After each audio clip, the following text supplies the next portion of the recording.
Hatshepsut.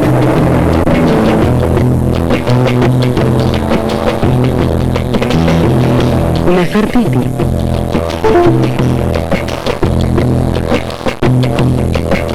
Y Cleopatra. Estas mujeres son símbolos de belleza seductora y poder supremo. Dominaron el antiguo Egipto. Su mandato rivalizó con el de los hombres más poderosos de la historia. Asombrosos descubrimientos revelan los secretos de sus encantos y de su prodigiosa autoridad.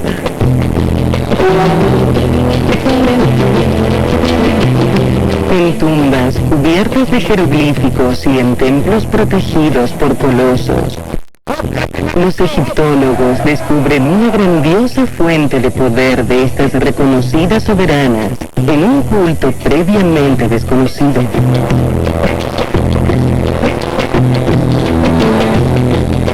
Hasta ahora, los egiptólogos creían que los faraones masculinos habían sido los únicos responsables de la grandeza del antiguo Egipto. Pero los nuevos descubrimientos sugieren que las mujeres eran el poder secreto que sustentaba una de las más grandes civilizaciones del mundo. Faraonas.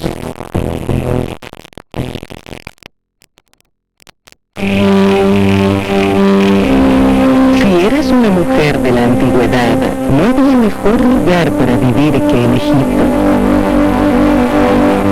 Desde la realeza a las ciudadanas comunes, las mujeres del antiguo Egipto gozaban de más derechos y tenían más poder que las mujeres europeas del siglo XX. Podían tener propiedades, divorciarse de sus maridos y vivir solas. Algunas de ellas llegaron incluso a gobernar como faraonas. Las mujeres y el poder que ellas tenían podría ser la explicación de por qué Egipto se convirtió en la mayor civilización del mundo, superando incluso a Grecia y a Roma. El Dr. Zahi Hawass es uno de los arqueólogos más prestigiosos de Egipto. También es autor de Imágenes silenciosas, las mujeres en el Egipto faraónico. Desde el periodo predinástico, el antiguo Egipto equilibró los papeles del hombre y la mujer. Estableció con gran claridad el papel de los hombres en la sociedad y también el de las mujeres. El equilibrio entre ambos contribuía a la estabilidad de la nación. Era una cuestión de Ma'at. En el antiguo Egipto, la Ma'at, la justicia entre hombres y mujeres, conformaba la sociedad y nos legó esta maravillosa civilización de la que no dejamos de hablar. La grandeza de la antigua civilización egipcia se basa en ese equilibrio cósmico o Ma'at. Es la base de la creación mítica de Egipto.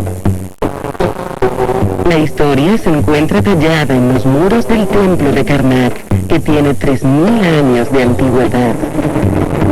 Al principio, el mundo es un vacío. De la oscuridad emerge el dios del sol, Amón, y con él su consorte divina, Mut. Valiéndose de sus poderes de seducción, Mut inflama a Amón. Los textos antiguos dicen, ella enciende su flama y en ese gozo exquisito se crea el universo.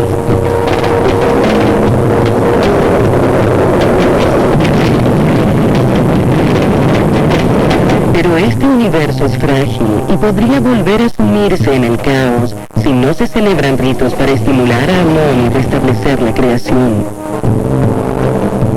Así, un grupo selecto de mujeres de la realeza ingresa a diario al templo de Karnak.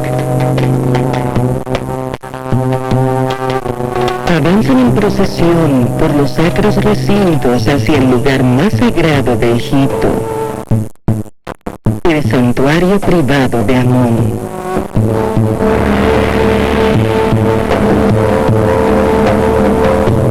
Aquí, Y en completo secreto, estas mujeres reales vuelven a representar la historia de la creación con la manifestación terrenal de Amón. Estas mujeres se llaman las esposas divinas de Amón. A diferencia de los títulos hereditarios como reina o princesa, cualquier mujer de la realeza podía conquistar el título de esposa divina.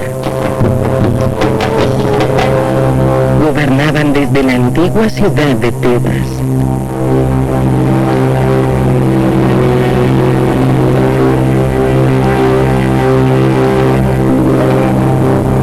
Si bien actualmente la ciudad está en ruinas, para el ojo experimentado de egiptólogos como Emily Titter, Tebas es el lugar donde los hombres y mujeres más influyentes competían por el poder.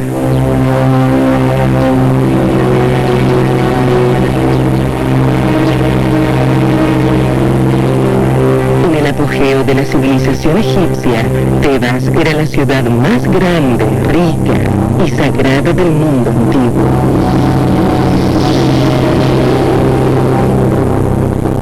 Pero Tebas era más importante porque se consideraba que el dios Amón vivía aquí en el templo de Karnak. Durante más de 2 años, el poder político y económico de Egipto se originó aquí, en el templo de Karnak, bajo la autoridad del dios Amón.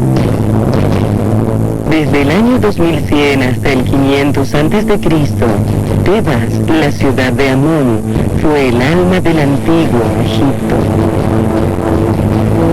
En la ribera occidental del Nilo se encuentra la necrópolis de Tebas, la ciudad de los muertos. Aquí, en el Valle de los Reyes, se hizo el hallazgo arqueológico más famoso de la historia, la tumba del rey Tut. En la ribera oriental del Nilo hay una serie de templos, todos ellos consagrados a Amón. El templo de Luxor tiene colosales estatuas en honor del dios. Luego de atravesar una avenida bordeada de esfinges, se llega a Karnak, el hogar de Amón.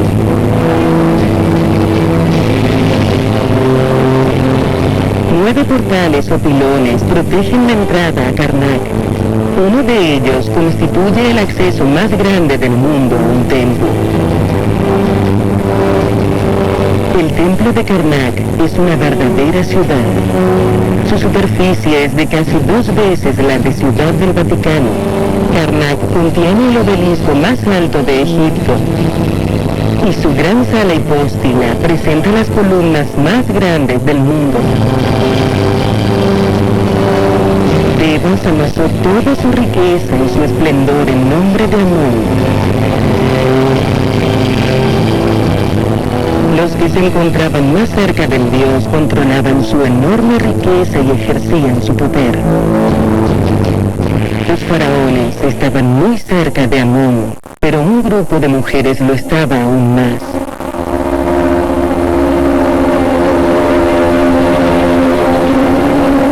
Aquí, en una zona de Karnak que suele pasarse por alto, Emily Titter descubre pruebas de una relación más estrecha.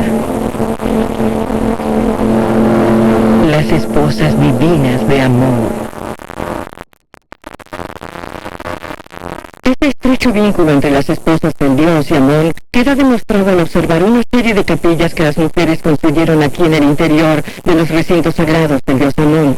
No solo ocupan un lugar extraordinario dentro del santuario, sino que las escenas que se ven en estas capillas muestran al dios y a su esposa en actitudes íntimas, algo inusual en el arte egipcio.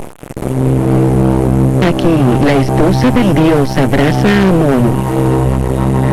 El dios la estrecha y coloca el pie entre las piernas de ella.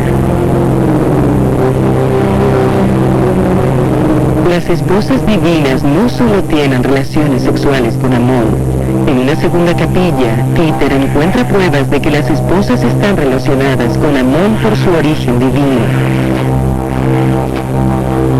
Aquí, Amón da vida a la esposa divina tocándole la nariz con un ankh, el símbolo egipcio de la vida. Al mismo tiempo le entrega 3 ankhs, con lo que le confiere su poder divino sobre la vida. Más allá del poder religioso, sin embargo, las esposas divinas tenían un enorme poder político. En la ribera occidental del Nilo, frente a Karnak, se encuentra una prueba de su autoridad terrenal. Este es uno de los templos más magníficos de todo Egipto.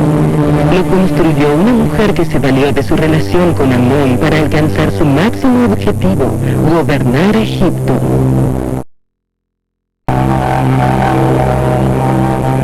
Bajo los rostros esculpidos en piedra de sus estatuas colosales, se encuentra la historia de una esposa divina que se convirtió en faraona. Su nombre es Hatshepsut. El ascenso de Hatshepsut de esposa divina a reina estuvo signado por la política y la venganza.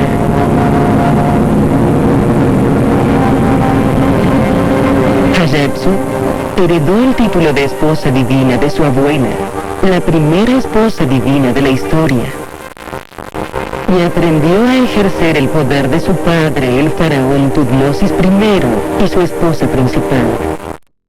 Cuando Hatshepsut tenía 14 años, su padre murió.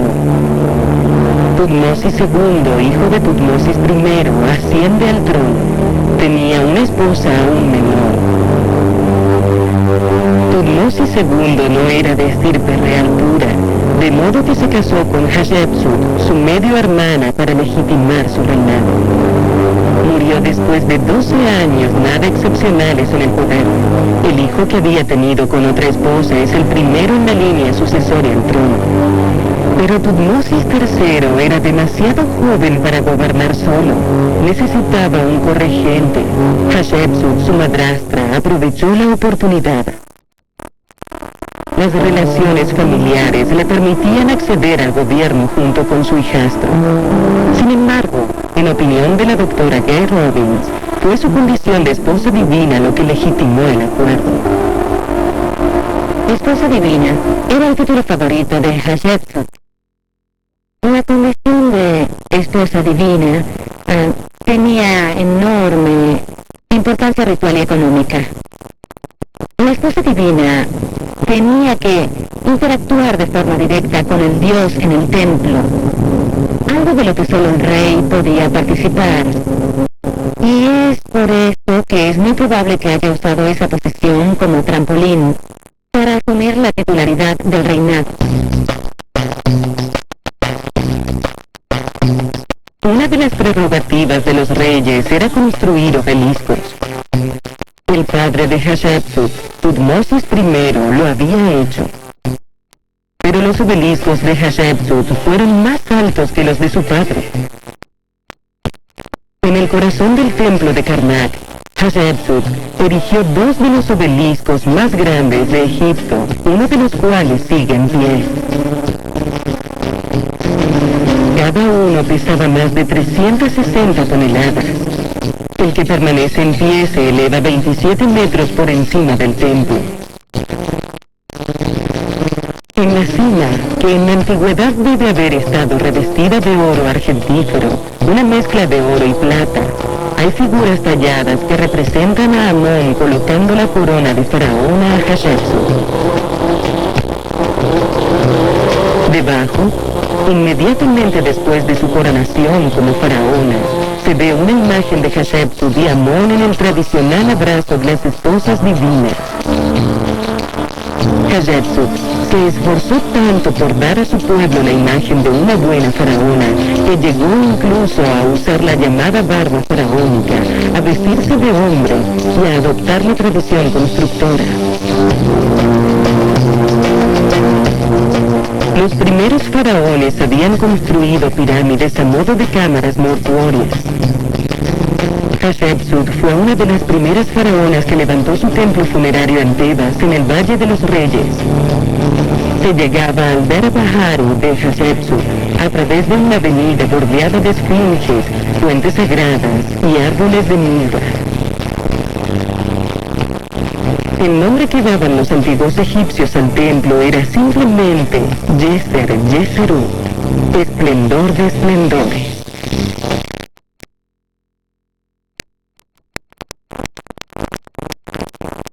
En la actualidad, la misión arqueológica egipcia y polaca restaura el templo valiéndose de muchas de las técnicas que deben haber usado los antiguos egipcios para construirlo.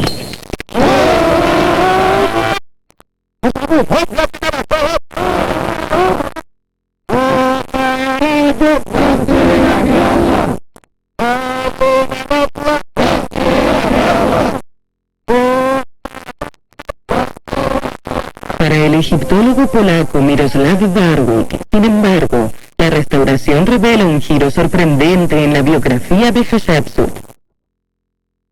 El templo de Deir el-Bahari constituye sobre todo una biografía política y religiosa de Hatshepsut.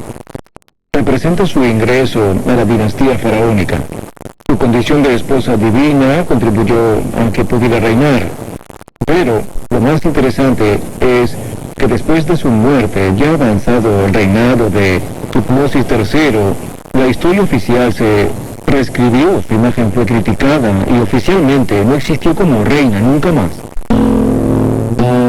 Misteriosamente, tras la muerte de Hatshepsut, Deir el-Bahari y sus otros monumentos de Karnak fueron objeto de ataques. Sus imágenes e incluso su título real aparecen borrados. Algunos egiptólogos lo explican como un intento de Tutmosis III de vengarse de la malvada madrastra que le había robado el trono. Sin embargo, el descubrimiento de un nuevo monumento de Hatshepsut que tiene intactos su nombre y su imagen revela una historia muy diferente. Un grupo de arqueólogos franceses y egipcios restaura en la actualidad un pequeño templo que llaman la Capilla Roja. Se trata de un monumento que fue desarmado antes de que Tutmosis III tuviera la oportunidad de destruirlo. En el curso de casi 100 años, se descubrieron 350 bloques en los cimientos del tercer pilar de Karnak. Esos 350 bloques fueron objeto de una cuidadosa reconstrucción durante los últimos 3 años. Así que la Capilla Roja de Hatshepsut está casi terminada. Al reconstruir la Capilla Roja, Larshey y su equipo descubrieron que Hatshepsut había iniciado el monumento, pero que lo había terminado su hijastro. Muchas de las imágenes que encargó Hatshepsut celebran su cogobierno con Tutmosis III. Su nombre aparece junto al de él y ambos encabezan juntos los rituales religiosos. Cuando Hatshepsut murió, Tutmosis III agregó 2 hileras a la parte superior de la capilla. En las mismas se representa su propia coronación. Dejó abajo las imágenes de la coronación de Hatshepsut. Si Tutmosis III esperó la muerte de Hatshepsut para vengarse de su madrastra, entonces ¿por qué terminó la Capilla Roja y dejó intacto su título real y sus imágenes? Es evidente, sin embargo, que más adelante atacó sus imágenes y su nombre. ¿Qué fue lo que lo llevó a hacerlo? Cerca del final de su reinado, Tutmosis III tiene un hijo que lo sucederá en el trono, Amenhotep II. Tutmosis III está envejeciendo, pero Amenhotep II aún es demasiado joven para reinar solo. Por lo que parece, necesitará un corregente. El recuerdo del glorioso reinado de Hatshepsut aún está presente en la mente de los egipcios, y Tutmosis III teme que otra mujer pueda usurparle el trono a su hijo. Para asegurar el ascenso de Amenhotep II al trono, Tutmosis III trata de borrar los logros de Hatshepsut, para lo cual decide eliminarla de la historia. Seguramente Tutmosis no quería que su sucesor se viera eclipsado por las mujeres de la realeza, tal como le había pasado a él con Hatshepsut. Por lo tanto, él deliberadamente destruyó todo vestigio de esta para evitar que se convirtiera en un modelo para las nuevas mujeres de la realeza. los efectos de asegurarse de que ninguna mujer pudiera aspirar al trono, Tutmosis III atacó la base de poder desde la cual Hatshepsut inició su ascenso al trono, la condición de esposa divina. Cuando Amenhotep II llega al trono, el título de esposa divina ya es solo ceremonial. Las mujeres no pueden usarlo para conquistar el poder político, al menos por ahora. 6 de diciembre de 1912. Amarna, Egipto. Al excavar los restos del estudio de un escultor antiguo, los trabajadores descubren algo espectacular.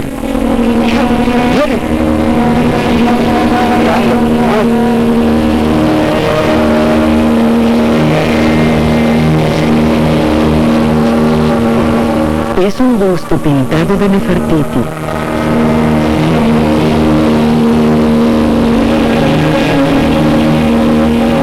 La imagen de la reina Nefertiti se asocia de inmediato con un símbolo de belleza.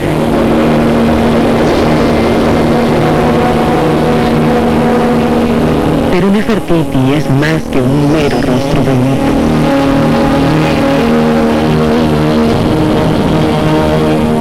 Junto a su esposo, el faraón Akenatón, encabeza una revolución religiosa que desplaza a Amón y su grupo de dioses por solo un dios: el disco solar de Atón.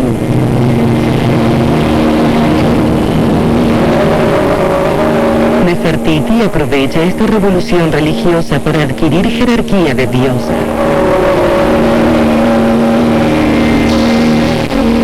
Y lo hace mediante la resurrección del poder de las esposas divinas.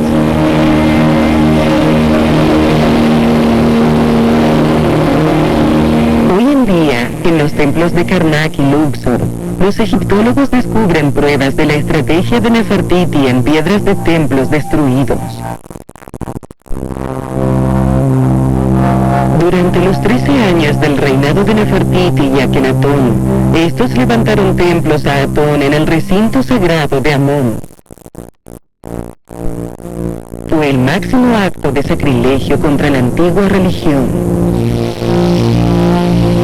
Tras su reinado, todos los templos fueron destruidos y sus piezas se usaron como relleno en los cimientos de los monumentos que construyeron los siguientes gobernantes.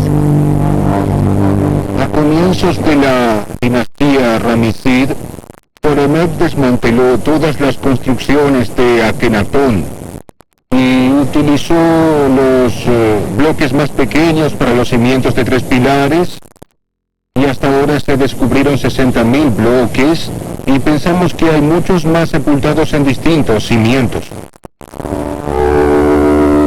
Entre esos 60.000 bloques, los egiptólogos descubrieron muchas piedras que presentan rastros de Nefertiti.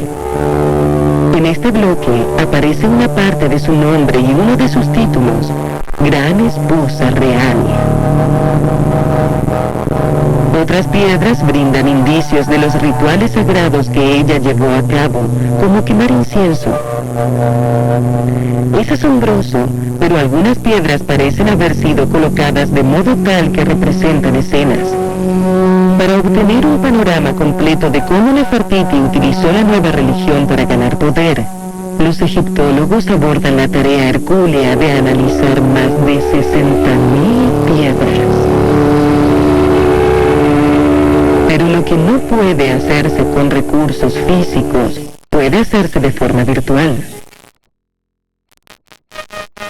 En la puerta oriental de Karnak, los egiptólogos combinan el tradicional trabajo de campo arqueológico con imágenes digitales. Determinaron que durante el reinado de Nefertiti y Akenatón, aquí hubo alguna vez una entrada gigantesca al templo de Karnak. Hasta ahora, lograron armar casi 100 escenas de ofrendas. Para su sorpresa, la mayor parte de las escenas muestra a Nefertiti encabezando los rituales sagrados. Tradicionalmente, las ofrendas a los dioses, incienso, óleos, vino, frutas y granos, solo pueden hacerse a través del faraón o una esposa divina.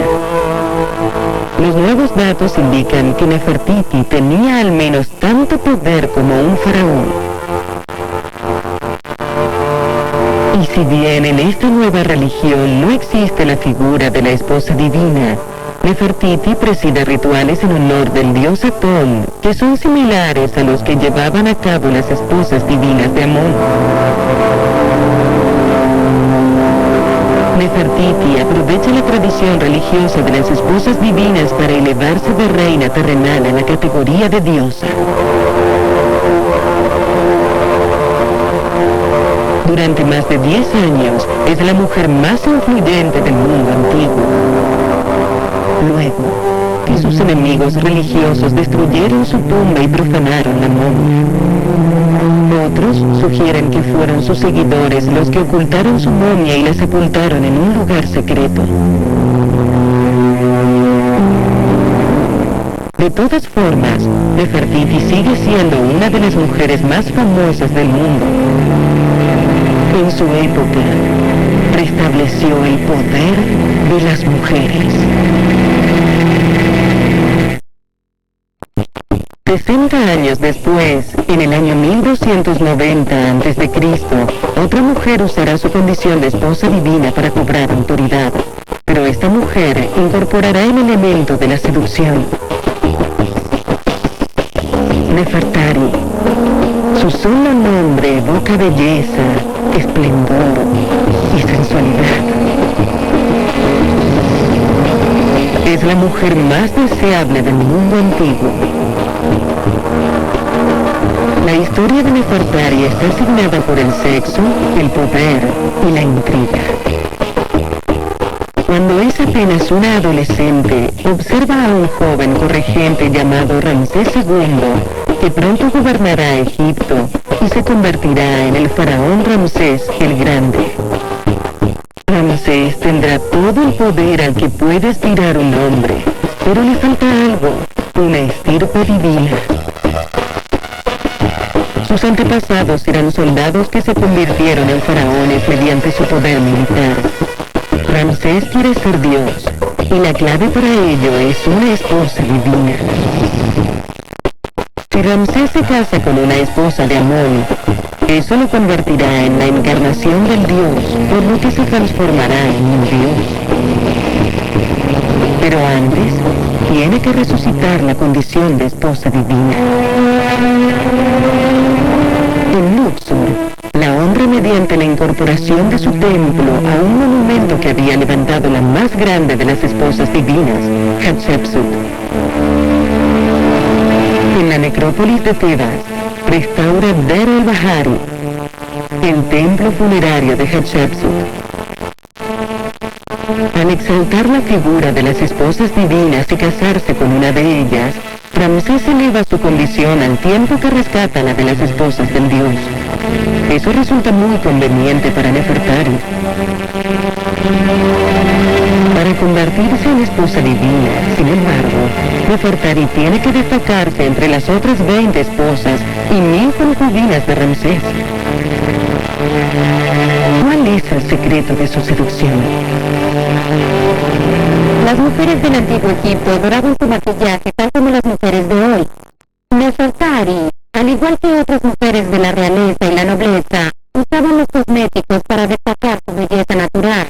Además de cosméticos, debe haber usado pelucas y ropa que le hicieran lucir más atractiva a los ojos de su esposo, sobre todo porque este tenía otras esposas entre las que elegir. La doctora Salima Ikram se especializa en el arte y la ciencia de la cosmetología del antiguo Egipto. Muchos de los elementos que usaban las mujeres del antiguo Egipto aún pueden encontrarse en el mercado de especias del Cairo. Se usa aleña procedente de la región egipcia del delta para teñirse el cabello y dar color a los pies. La galena o col, un mineral que se extrae del sector oriental del desierto, se muele y luego se aplica para delinear los ojos. El cual se aplicaba con una varilla. Y como pueden ver, alargaba la línea de los ojos hasta donde que quisiera. En la época de Nefertari, la línea del ojo se prolongaba hasta las orejas. Los egipcios asociaban el delineador de ojos con la pureza. Las sacerdotisas lo usaban. Lo usaban incluso para ungir las estatuas de los dioses. La malaquita se molía y mezclaba con grasa de ganso o de buey. Se formaba una pasta cremosa que luego se extendía sobre los párpados. Luego venía el colorete, del que no hay muchos vestigios en la antigüedad, excepto en la tumba de Nefertari. En la tumba de Nefertari se observa que el colorete está usado de manera exagerada, tal vez porque ella quería demostrar que podía darse ese lujo, que usaba color en las mejillas porque era una persona especial. Otro elemento de seducción importante que integraba el arsenal cosmético de Nefertari era el lápiz labial. Se hacía con la misma sustancia ocre molida que se usaba para el colorete, pero se mezclaba con aceite de semillas de lechuga. El último toque de Nefertari era el perfume. Al igual que en la antigüedad, Egipto produce en nuestros días algunos de los afrodisíacos más aromáticos del mundo. Los perfumes se mezclaban con aceite o grasa y luego se aplicaban en todo el cuerpo y a veces mezclados con aceite en el cabello. El objetivo, claro, era oler bien. En un país donde hace mucho calor y se transpira mucho, oler bien pasa a ser un deber cívico importante. Tal vez el artículo más asombroso del arsenal femenino fuera la ropa. Las pinturas de Nefertari la representan con vestidos translúcidos de lino. La pintura es tan buena y el lino tan delicado que se llega a ver la piel. Las mujeres de la realeza contaban con los mejores atuendos del antiguo Egipto. Nefertari utilizaba un lino especialmente delicado con el que envolvía su cuerpo. Era muy transparente, de modo que se usaban varias capas, a pesar de lo cual se lograba ver la piel a través del vestido. Seguramente eso debía ser muy erótico y sugerente. No cabe duda de que debía lucir muy atractiva e irresistible a los ojos de Ramsés II. Con la ayuda de su atuendo erótico, su perfume seductor y su increíble belleza, Nefertari es la elegida para ser esposa divina, tras lo cual alcanzaría un poder sin precedentes.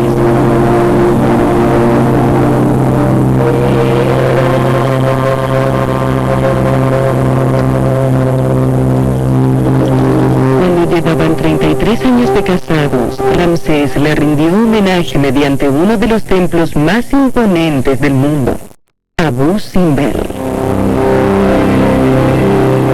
Excavado en los acantilados cerca de la frontera de Egipto con Sudán, en el sur del país, la fachada del primer templo presenta 4 estatuas gigantescas de Ramsés el Grande sentado. En el segundo templo hay 6 estatuas colosales que lo representan de pie.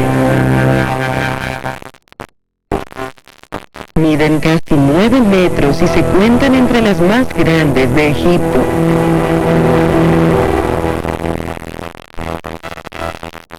En un acto muy poco común en el antiguo Egipto, Ramsés representa a Nefertari con la misma estatura que él.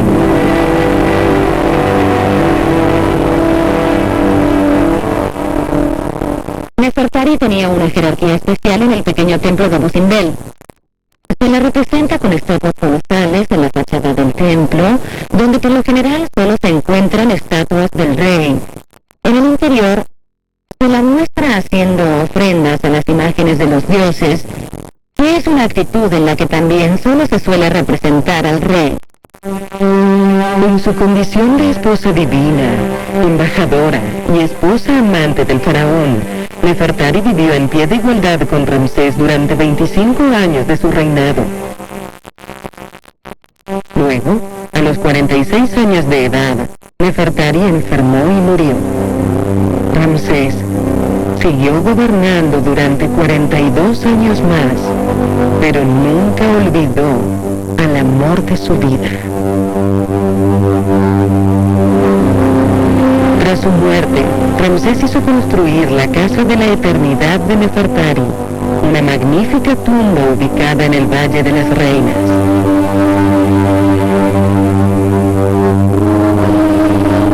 Las paredes del templo están cubiertas de coloridos jeroglíficos, lo que le valió al templo el apodo moderno de la Capilla Sixtina de Egipto.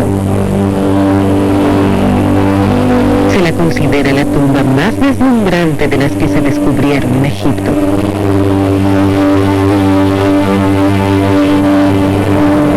Nefertari obtiene así el máximo honor, la inmortalidad.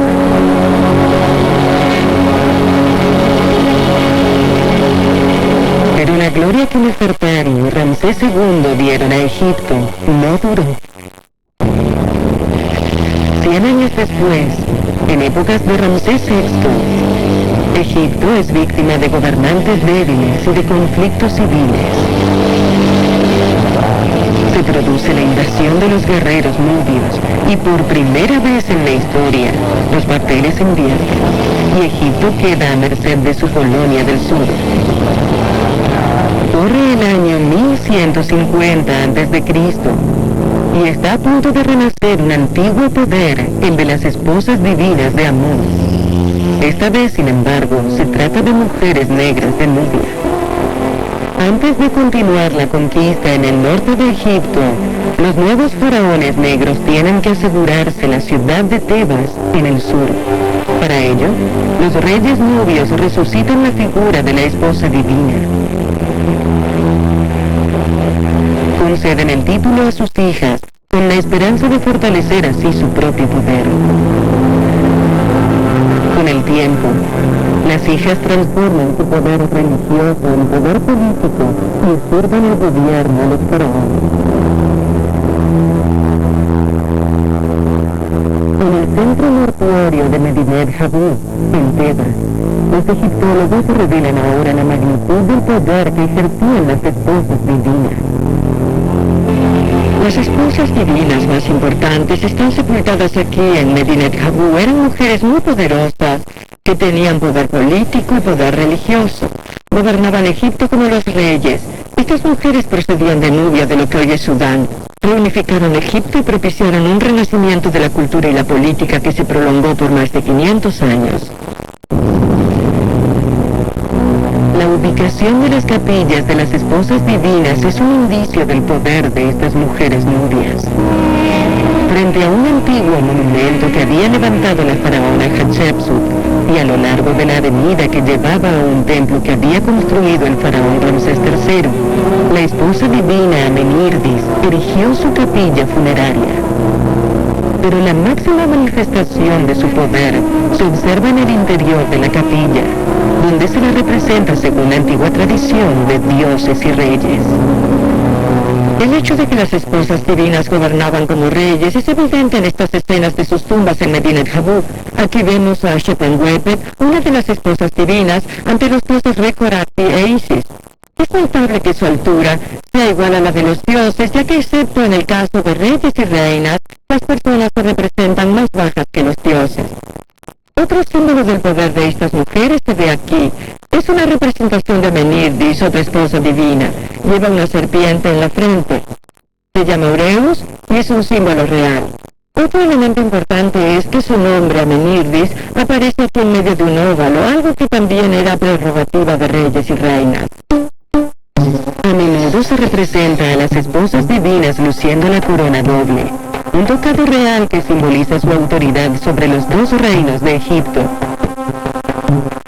En el interior del templo de Amenírdis, Peter descubre nuevas pruebas del poder real de las esposas divinas. Aquí, Amenírdis hace ofrendas personalmente a Amón, honor reservado solo al rey. En dos escenas similares, Amenírdis ofrece toros en sacrificio ante una estatua de Amón.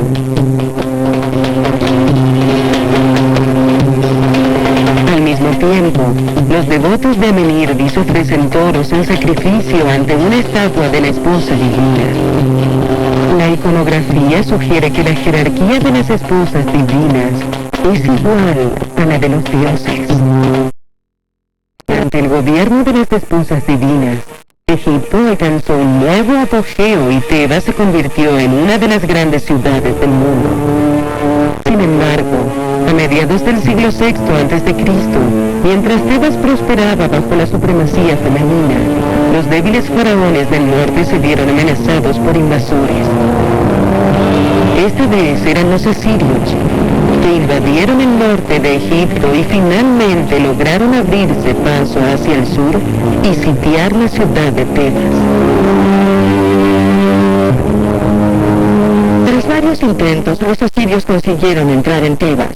Según documentos históricos de los asirios, la ciudad fue objeto de un gran saqueo.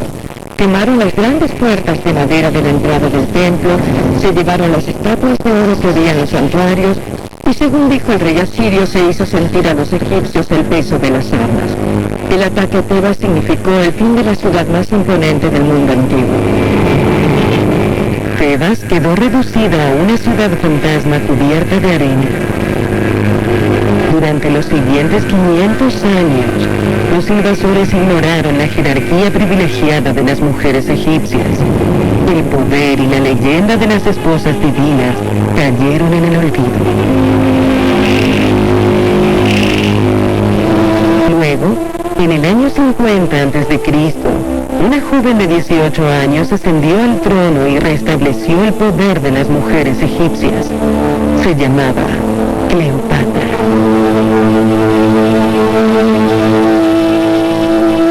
Más que una mujer real, se recuerda a Cleopatra como un mito. Las generaciones posteriores solo representaron una parte de su historia, la de una mujer con una sed insaciable de amor y poder. Pero ahora surge una nueva dimensión de su persona. Era una gobernante capaz, una estadista brillante. Cleopatra resucitó el poder femenino valiéndose de todas las armas de sus predecesoras. Usó la política, la religión y la seducción para conquistar el poder supremo en Egipto, y poco faltó para que gobernara el mundo. Cleopatra manejaba su imagen a la perfección y logró una gran proyección internacional. En primer lugar, estrechó lazos con Alejandro el Grande y los griegos al adoptar un estilo helénico clásico. Más tarde, y a los efectos de impresionar a los romanos, acuñó monedas que la representaban a la manera de César. Para conquistar el corazón de su pueblo, Cleopatra adoptó la imagen de la diosa Isis. Fue la primera gobernante egipcia que utilizó la lengua local en más de 500 años. Según la tradición de la faraona Hatshepsut y las esposas divinas anteriores a ella, hizo ofrendas personalmente a Amón en el templo de Luxor, con lo que fusionó el poder religioso con el político. Su pueblo la veneraba como a una diosa. Ello no impidió que en el año 52 a.C., cuando la máquina bélica romana se disponía a la invasión, Cleopatra se valiera de su poder terrenal de seducción para salvar Egipto.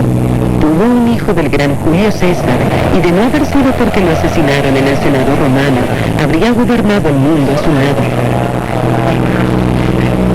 Cuando los romanos enviaron al general Marco Antonio para someterla, Cleopatra conquistó su corazón por medio de sus encantos y del panorama de conquista mundial que le presentó. Gracias a esta alianza romántica y política, restableció a Egipto su antigua gloria. Pero en el año 30 a.C., los romanos invadieron el país y derrotaron a Antonio y a Cleopatra.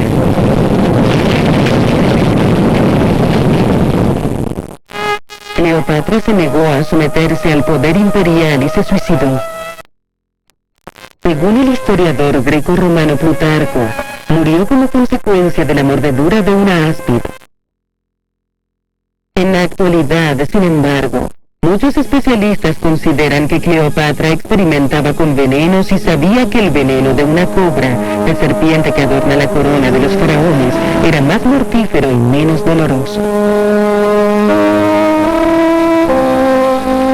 Con la muerte de Cleopatra, llega a su fin la epopeya de 3.700 años de la historia egipcia. Se destrona a los faraones.